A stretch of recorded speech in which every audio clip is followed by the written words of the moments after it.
Hello friends, welcome to our YouTube channel Tutun and Ayush ব্লগসে। তো আজকেও একটা নতুন রেসিপি নিয়ে হাজির হয়েছি। তো রেসিপি শুরু করার আগে আপনাদের বলি, যারা যারা এখনও পর্যন্ত সাবস্ক্রাইব করেনি চ্যানেলটাকে, তারা অবশ্যই সাবস্ক্রাইব করে দেবেন আর পাশে বেল আইকনটা প্রেস করে দেবেন। তাতে আমি নতুন ভিডিও আপলোড করলে আপনাদের কাছে নোটিফিকেশান পৌঁছে যাবে আর আপনারা আমার প্রতিটা ভিডিওতে আমার পাশে আমার সাথে থাকবেন। তো আজকে যে রেসিপিটা নিয়ে আমি আলোচনা করব সেটা খুব নতুন কিছু নয়, সেটা সবার ঘরে ঘরেই হয়ে থাকে, কিন্তু আমি খুব কম সময়ের মধ্যে সহজে কিভাবে করা যায় সেটাই আপনাদের দেখাবো। তো আজকের উপকরণ বলার আগে রেসিপির নামটা বলে দিই। রেসিপি হচ্ছে লাউ চিংড়ি। তো সবাই জানেন এটা কোনো নতুন কিছু নয়, তবে আমি খুব চটজলদি যেটা হয় সেটাই দেখাবো। আমি এখানে লাউটাকে সরু সরু করে কেটে রেখেছি, দেখতেই পাচ্ছেন, আর আমি সেদ্ধ করে নিয়েছি কুকারে সেদ্ধ করেছি। লাউয়ের জল ছাড়া আমি কুকারে দিয়েছিলাম প্রথমে, তারপর একটু নাড়াচাড়া করতে, নুন দেওয়াতে একটু নাড়াচাড়া করতে জল বেরিয়ে যাওয়ায় সেখানে আমি 1 থেকে 2টো হাই ফ্লেমে সিটি মেরে দিয়েছি। তো সেই লাউটাকে বয়েল করে গেছি, একেবারে গলে যায়নি, বাট বয়েল হয়ে গেছে। আর এখানে আলুটাকেও আমি কুকারে একটা সিটি দিয়ে রেখেছি, মানে দুটোই আমার বয়েল করা আছে, তাহলে সেদ্ধর সময় বেঁচে হয়ে গেল। আর যে মশলাটা লাগছে সেটা হচ্ছে, দেখতেই পাচ্ছেন, টমেটো, এদিকে ফোড়ন হিসাবে 5 ফোড়ন লাগবে, আর আদা জিরে অবশ্যই লাগছে। আদা জিরে এখানে পেস্ট হিসাবে আমি নিয়েছি, তাই জিরে পুরোটা আমি অ্যাভয়েড করব। আর এখানে বলে রাখি, রসুন আমি চিংড়ির ক্ষেত্রে দিই না, কারণ বলে যে রসুন দিলে চিংড়ির আসল যে টেস্টটা সেটা একটু কমে যায়। তাই যে কোনো, আপনারাও হয়তো সেটা এক্সপেরিমেন্ট করে দেখতে পারেন আদৌ কমে কিনা। তো যে কোনো চিংড়ির রান্নাতে আমি রসুনটা বাদ দিই। তো এখানে আদা আর জিরে পেস্ট রয়েছে আমার, আর এখানে পেঁয়াজ কুচি রয়েছে সামান্য, একটা বড় সাইজের পেঁয়াজ কুচি করে নিয়েছি, আর এখানে ধনে গুঁড়ো আছে এইটাতে, আর এখানে স্বাদ মতো চিনি, নুন হলুদ তো আছেই, আর সব থেকে বড় উপকরণ সেটা হচ্ছে চিংড়ি। দেখতেই পাচ্ছেন চিংড়ি, এখানে আমার প্রচুর পরিমাণে চিংড়ি রয়েছে। তো এখানে 1 কিলো মতো চিংড়ি আনা হয়েছিল, তা পুরোটাই আমি ফ্রাই করে দিলাম। তার অর্ধেকটা পরিমাণ আমি লাউয়ে দেবো, যেহেতু লাউয়ের পরিমাণটা কম আছে। তো চলুন, এই কটাই উপকরণে আমি শুরু করব রান্না। ও শুকনো লঙ্কা অবশ্যই লাগবে, ফোড়ন হিসাবে একটা দেবো, আর বেশি লঙ্কা দিচ্ছি না কারণ ঘরে বাচ্চা আছে বলে। তো চলুন, বেশি কথা না বাড়িয়ে রান্না শুরু করা যাক। এখানে আমি কড়াই চাপিয়ে দিয়েছি, কড়াই গরম হয়ে গেছে, এবার তেল দেবো।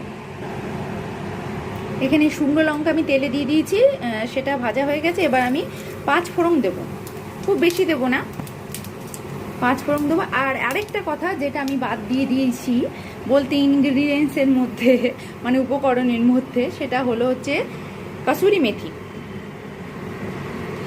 এটা আমি সবার শেষে দেবো, এটাতেই টেস্টটাকে আলাদা করে দেবে, বদলে দেবে। তো এখানে আমার 5 ফোড়ন ভাজা হয়ে গেছে, এবার আমি পেঁয়াজ কুচিগুলো দেবো।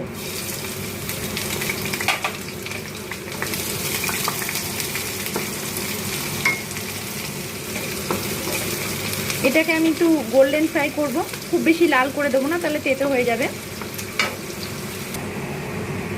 এখানে পেঁয়াজটা আমার ভাজা হয়ে গেছে, এবার আমি টমেটো কুচিটা দিয়ে দেবো। এটা একটু নাড়াচাড়া করতে করতে আমি আদা আর জিরে যে পেস্টটা করা আছে সেটা, বেশি না, যেহেতু পরিমাণটা আমার লাউয়ের পরিমাণটা কম আছে একটু, তাই আমি মোটামুটি 2 থেকে আড়াই চামচ দেব, 2 থেকে আড়াই চামচ। তো এটা একটু নাড়াচাড়া করে নিই। এখানে সামান্য একটু আমি নুন দিয়ে দেবো, কারণ নুন দিলে টমেটোটা গলে যাবে, আর বেশি নুন দেবো না। এইদিকে আমি লাউ সেদ্ধতেও নুন দিয়ে রেখেছি, আর আলুটা বয়েল করার সময় নুন দিয়েছি সামান্য, তাই নুনের পরিমাণ এখানে একটু কম দেবো।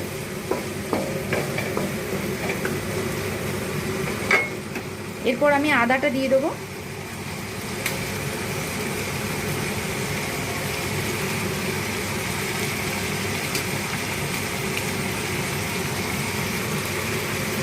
আমি 2 চামচ মতো দিলাম ভর্তি। এটাকে এবার কষতে থাকবো।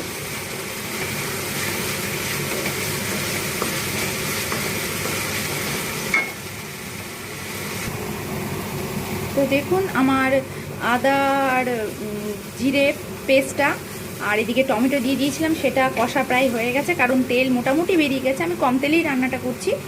আর এদিকে আমি এবার ধনে গুঁড়োটা দিয়ে দেবো, বেশি দেবো না, 1 চামচ মতো ধনে গুঁড়োটা দেবো।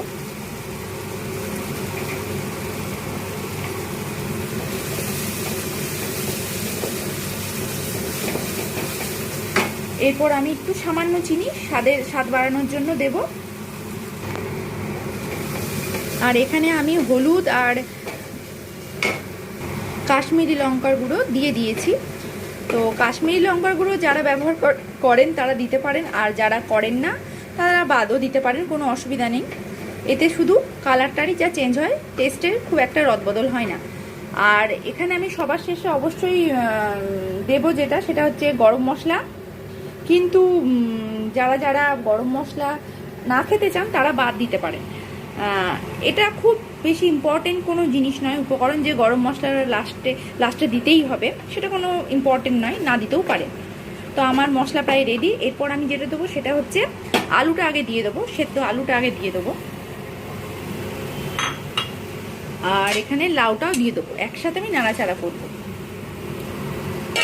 দেখতেই পাচ্ছেন খুব সহজে করছি, খুব তাড়াতাড়ি ওয়েতে। যারা অফিসে চাকরি করেন, যারা অন্য কোনো ব্যবসাতে নিজেকে জড়িয়ে রেখেছেন, তারা হয়তো খুব একটা সময় দিতে পারেন না রান্না বান্নার ক্ষেত্রে। তো কিন্তু চটজলদি এই রান্নাটা, অথচ খেতে অসাধারণ লাগবে। মানে একটা তরকারি দিয়েই ভাতটা খাওয়া হয়ে যাবে পুরোপুরি। তো এটা একটু ফুটতে টাইম দিতে হবে। আর লাউয়ের জল আমি ফেলিনি।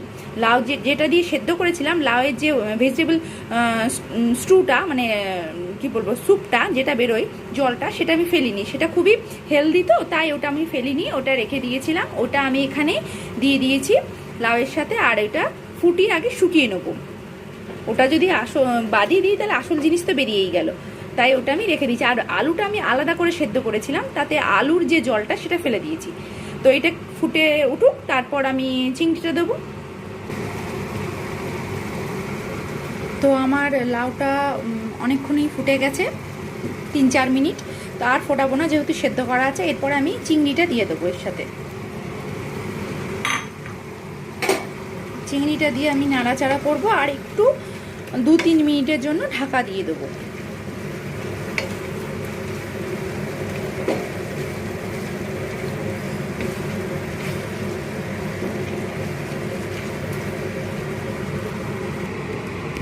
তো বন্ধুগণ, আমার লাউ চিংড়ি রেডি।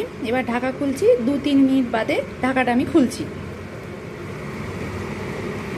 দেখুন, দেখতে অসাধারণ হয়েছে, গন্ধও ভালো বেরিয়েছে। আর সবশেষে যেটা আমি দেবো সেটা হচ্ছে কাসুরি মেথি, হ্যাঁ, যেটাকে বলে মেথি পাতা, দিয়ে দিলাম। এবার এটাকে আমি নাড়াচাড়া করে নামিয়ে নেব। তো আমার আজকে 10 মিনিটের মধ্যেই আমার চিংড়ির প্রিপারেশনটা, মানে লাউ চিংড়িটা রেডি হয়েছে। তো এইভাবে আপনারা খুব সহজে, খুব চটজলদি এটাকে করতে পারেন। তো আমার যেহেতু সমস্ত কিছু সেদ্ধ করা ছিল, তো তাই খুব তাড়াতাড়ি হয়েছে। নলে এটার টাইম হয়তো 20 থেকে 25 মিনিট লাগতো, এর বেশি না। তো 20 থেকে 25 মিনিটের মধ্যে এরকম একটা রেসিপি প্রথম থেকে শেষ পর্যন্ত করা খুব ইজি ওয়েতে না হলে করা সম্ভব নয়। তো যাই হোক, তো আপনারা এই ওয়েতে করে দেখবেন কতটা আপনাদের ভালো লাগে। আশা করি ভীষণ ভালো লাগবে এইভাবেও। তো ভালো লাগলে অবশ্যই কমেন্টসে জানাবেন। আর ভিডিওটা ভালো লাগলে লাইক করবেন, শেয়ার করবেন। আর প্লিজ সাবস্ক্রাইব করতে ভুলবেন না। আর তাহলে দেখা হচ্ছে নেক্সট ব্লগে, নেক্সট কোনো নতুন কোনো ভিডিও অবশ্যই নিয়ে আপনাদের সাথে কাছে আসবো। তো ততদিন পর্যন্ত টাটা।